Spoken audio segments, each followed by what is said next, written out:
The interesting kind of side stories or sidebar elements of this whole drama, and this trial did not lack for drama or salaciousness or political intrigue or anything, frankly, for that matter. But as a political junkie, the fact that Leopold had Bruce Marcus and Robert Bonsib representing him, two of the giants of the Maryland bar.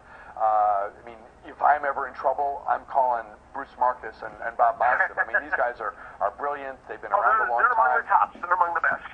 Did they view this as a victory in the sense that there was evidence against Leopold, it looked bad, and they weren't going to get an acquittal, but if they could protect him from the worst of the charges, maybe he gets a fine, sure he'll be out of office, but in the big scheme of things, they view this as not so bad?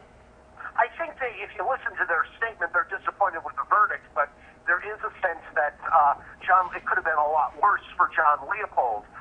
There is the belief that the decision to have the judge hear the case was the right one. As you'll recall, John Leopold waived his right to a jury trial. It is quite possible there was the belief amongst the defense, not necessarily among Mr. Leopold himself, that the jurors from Anne Arundel County would be shocked by these allegations, especially having the security detail driving to the sexual encounters, changing the urine bag. I mean, there are certain salacious elements, and even Mr.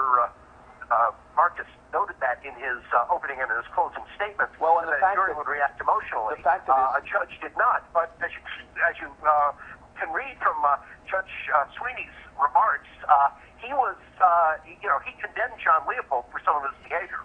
And the fact that the aide who had to empty the urine bag observed him bending over and tying his shoes, and she's like, wait a second, I've been doing this nasty thing for a year, and he could have been doing it all along? I mean, that's... He did this, he continued to ask his staff to do this months after his surgery, long after it was medically necessary, and for that, Judge Sweeney called that behavior egregious and abusive towards Patty Medlin, who was scheduler, that's the employee you're referring to, and also abusive towards the members of his security detail. Ultimately, John Leopold made Patty Medlin stop doing that when she challenged him. He also said that Leopold preyed upon the weakest members of his staff and intimidated them. The defense all along said that, yes, John Leopold may have been a bad boss, but his conduct didn't amount to criminal behavior. Robert Lang, a reporter and anchor, a veteran of Maryland, Baltimore politics, covered the Leopold trial in depth. And Robert, it's been great to be able to call on you over the course of the last couple of weeks as this case moved toward its conclusion. Thank you very much for being with us again today. Glad to be with you, Bruce.